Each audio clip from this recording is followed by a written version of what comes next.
Hello everyone, happy independence day to all of you. आज मैं आपको क्लास 11 चैप्टर 1 जीव जगत द लिविंग वर्ल्ड के बारे में बताने जा रही हूँ। चलिए स्टार्ट करते हैं। आप जीव जगत के बारे में अगर आप पढ़ने जा रहे हो तो आपको बेसिक चीज़ें पता होनी चाहिए। तो आज मैं आपको कुछ बेसिक से स्टार्ट करूँगी। देखिए आप अब है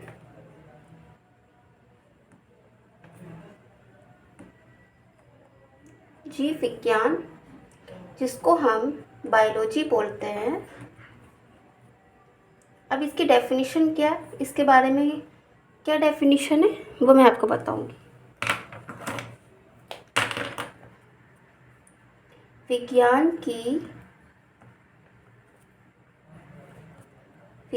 की वह शाखा जिसके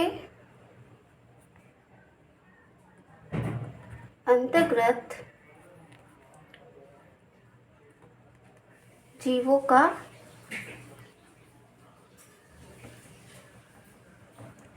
अध्ययन किया जाता है।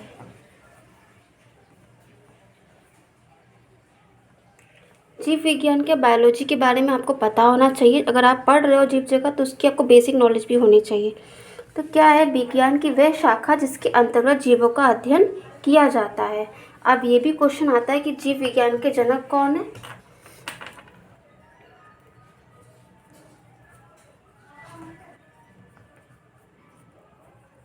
जीव विज्ञान के जनक कौन है?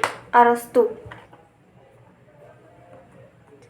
जीव विज्ञान के जनक है अरस्तु, इंग्लिश में एरिस्टोटल। अब देखिए जीव विज्ञान के जनक आपको पता चल गए। अब जीव विज्ञान कितने भागों में बांटा गया है? जीव विज्ञान को 2 भागों में बांटा गया है। पहला है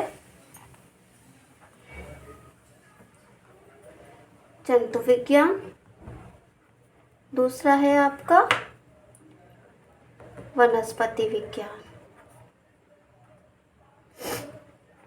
ठीक है। अब जंतु विज्ञान को हम बोलते हैं जूलॉजी,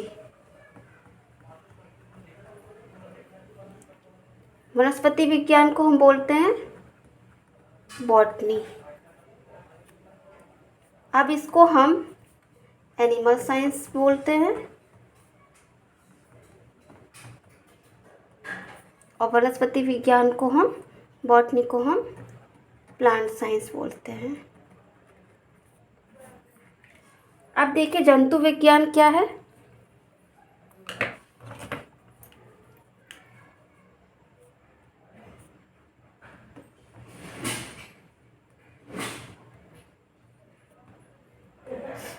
जंतु विज्ञान के बारे में पूछा जाएगा तो आप किस तरह से लिखोगे? विज्ञान की वह शाखा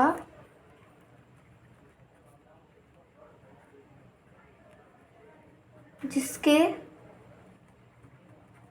अंतर्गत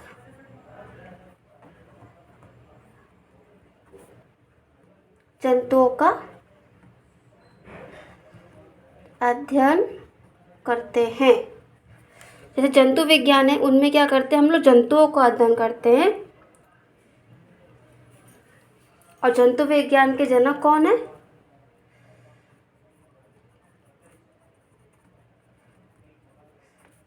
के जनक हैं आपके अरस्तु। कौन है? अरस्तु। ये आपको लर्न होने चाहिए, ये बहुत क्वेश्चन आते हैं ऑब्जेक्टिव में भी और शॉर्ट आंसर में भी। सेकंड है आपका वनस्पति विज्ञान। आपका बेसिक क्लियर होगा तो आपको दिक्कत नहीं होगी आगे चैप्टर पढ़ने में। अब वनस्पति विज्ञान देखिए। विज्ञान की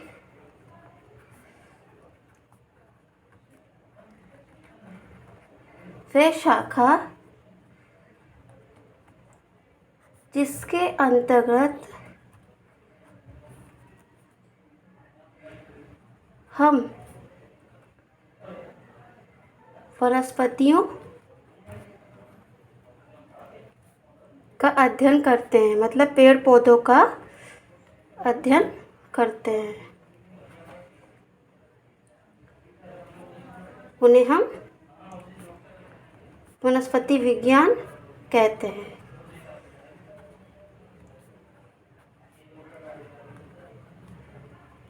ठीक है, अब इसके जनक कौन है?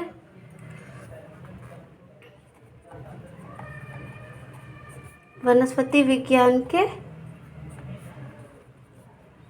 जनक हैं थियोफ्रेस्टस। थियोफ्रेस्टस।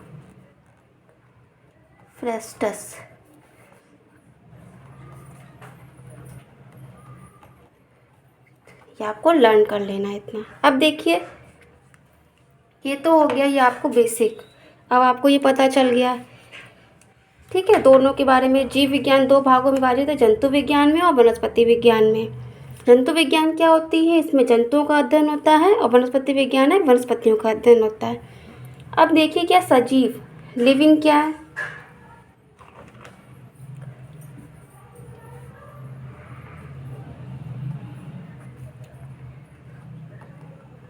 Living things. ठीक है, ये आपको पढ़ा है, आप लोगों ने पहले भी क्लासेस में पढ़ा होगा, तो ये आपको पता भी है। वे जो अपने समान संतान उत्पन्न कर सकते हैं। सजीव जो हैं वे जो अपने समान संतान उत्पन्न कर सकते हैं। अब जैसे इनमें हम ये भी कह सकते हैं, इसकी डेफिनेशन ये है,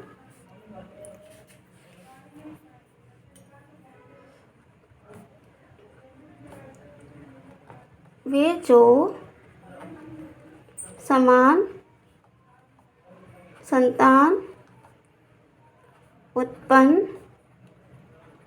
कर सकते हैं। ठीक है, अब जैसे विकासशील, स्वप्नकारी या पारस्परिक क्रियाशील तंत्र हैं जो बाह्य उद्दीपना के प्रति अनुक्रिया की क्षमता रखते हैं। मतलब कोई भी कार्य करने की वो क्षमता रखते हैं। सजीव क्या होते हैं? वो खुद से अपना कार्य करते हैं और आगे बढ़ते हैं, उनमें ग्रोथ भी होती है, वो अपने आप ही अपनी क्या करते हैं? वृद्धि करते रहते हैं। अब देखिए आगे। अब इससे जीव जो ये सजीव में जो जीवधारी होते हैं उनके लक्षण क्या होते हैं? क्वेश्चन में ये पूछा जाता है, तो सजीव में जीवधारी प्रेजेंट होते हैं, उनके लक्षण क्या होते हैं, तो उसके बारे में आपको बताती हूँ।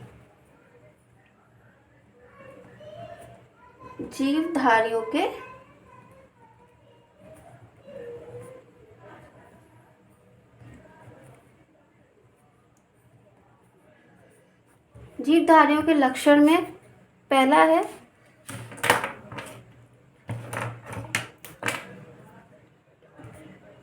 वृद्धि, इसको हम इंग्लिश में ग्रोथ बोलते हैं। ठीक है, अब देखिए इसमें क्या होता है? आकार में बढ़ना सजीवों का। सजीवों में पूछो ना, सजीव में क्या होता है? वृद्धि होती है। कैसे वृद्धि होती है? आकार में बढ़ना या संख्या में बढ़ना, ये सब क्या होते हैं? भार में, ये सब क्या होती है? वृद्धि हो रही है। जैसे आपकी बॉडी है, हाइट ग्रोथ हो रही है, ठीक है, आपका जो फैट बढ़ रहा है, आप हेल्थी हो रहे हो, पतले थे आप मोटे हो रहे हो, ठीक है, तो ये सब क्या है? वृद्धि हो रही है। तो ये सजीवों में क्या है? वृद्धि होती जा रही है। अब देखिए इसमें हम लिख सकते हैं आकार में बढ़ना या संख्या बढ़ना, मतलब जैसे एक बना, एक से दो, दो से तीन, चार, तो ये क्या? वृद्धि हो रही है। संख्या में भी जो क्या है? डिवीज़न होता चला जा रहा है। ऐसा नहीं कि डिवीज़न नहीं हो रहा, संख्या में भी डिवीज़न हो रहा है। ठीक है, संख्या बढ़ना, भार में बढ़ना, जैसे आपका वजन में भी क्या हो रही है? वृद्धि हो रही है।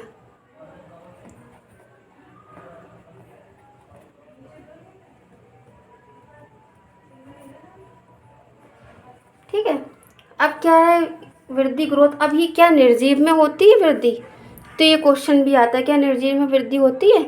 तो हाँ, कुछ जो निर्जीव होते हैं उनमें वृद्धि होती है। अब कह दो कि जो पेन है तो इसको क्या हो रहा है, इसमें ग्रोथ हो रही है? कोई नहीं ग्रोथ हो रही, जैसा पेन है वैसे ही है, क्योंकि ये बन के तैयार हुआ है। इसको जैसा बना दिया ये वैसे ही तैयार है। अब जैसे आपका ये एक टेबल है, टेबल में कोई वृद्धि हो रही है? नहीं हो रही है। अब आपके पास कोई सामान है, सपोज आपके पास कोई बॉक्स है, तो बॉक्स में क्या वो आप बना रहे हो खुद से, या वो खुद अपने आप बन रहा है, बड़ा हो जा रहा है? नहीं बड़ा हो रहा, क्योंकि वो क्या है, निर्जीव है। लेकिन कुछ ऐसे निर्जीव होते हैं जिनमें वृद्धि होती है। अब वो कौन से होते हैं ये मैं आपको बताऊंगी। देखिए,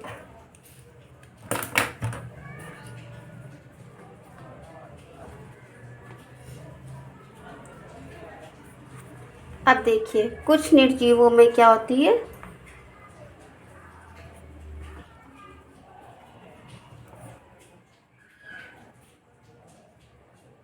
वृद्धि होती है। अब कौन किस में होती है ये देखिए, जैसे आपके एग्जाम्पल है पर्वत, रेत के टिल्ले। अब आपने देखा होगा कि जो माउंटेन होते हैं बड़े बड़े, ये क्या करते हैं, पहले छोटे होते हैं और छोटे से धीरे धीरे बड़े होते चले जा रहे हैं। ये निर्जीवी तो है ना, ये कोई वर्क तो कर नहीं रहे हैं, ये तो क्या है, वहाँ पे जब बन गए तो बन गए, ठीक है। तो क्या है, वहाँ पे क्या है, धीरे धीरे जो जितने भी पार्टिकल्स है, डस्ट पार्टिकल्स हैं, वहाँ पे क्या हो रहा है, इंक्लूड होते जा रहे हैं, इंक्लूड हो रहे हैं। तो इंक्लूड होने के बाद वो धीरे धीरे क्या हो रहा है, उनकी जो हाइट है वो ग्रोथ हो रही है, बढ़ते चले जा रहे हैं, उनकी हाइट है और उनका साइज है वो क्या हो रहा है, ग्रोथ हो रहा है। ऐसे ही आपके रेत के टिल्ले होते हैं, अगर आपको कोई डालता रेत, फिर धीरे धीरे उस पर और सारे डस्ट पार्टिकल्स हैं और कोई सामान डलता चला जाता है, तो वो धीरे धीरे क्या होते हैं, उनकी जो हाइट है वो ग्रोथ है उनकी बढ़ती चली जाती है, उनका आकार, उनका भार सब बढ़ता चला जाता है। अब संख्या में बढ़ना भी वृद्धि कहलाता है, ठीक है। कुछ इस तरह से आप देख सकते हैं, ये ठीक है, ऐसे साइज बढ़ रहा है। पहले क्या था, छोटा था, हाइट में बढ़ना, पहले छोटा था फिर धीरे धीरे क्या हुआ, बड़ा हो गया, इस तरह से। अब देखिए, संख्या में बढ़ना भी वृद्धि कहलाता है। संख्या बढ़ना मतलब और बहुत सारे पहाड़ बनते चले जा रहे हैं, एक टीला बना, फिर दूसरा, फिर तीसरा, ऐसे करके ये बनते चले जा रहे हैं। अब देखिए, इसमें लक्षण क्या होते हैं, विशिष्ट लक्षण। अब क्वेश्चन आता है विशिष्ट लक्षण किस किस में होते हैं, ये भी क्वेश्चन आता है विशिष्ट लक्षण। हम आपको मेन टॉपिक्स बताते जा रहे हैं ताकि आपको बेस नॉलेज रहे, क्योंकि आप क्वेश्चन आएंगे तो आप कुछ कैसे कर पाओगे उसको, तो बेसिक लेके चलो अच्छे से। अब विशिष्ट लक्षण क्या क्या होते हैं देखिए,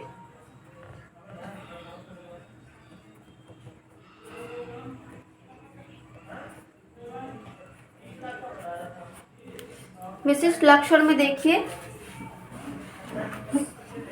जो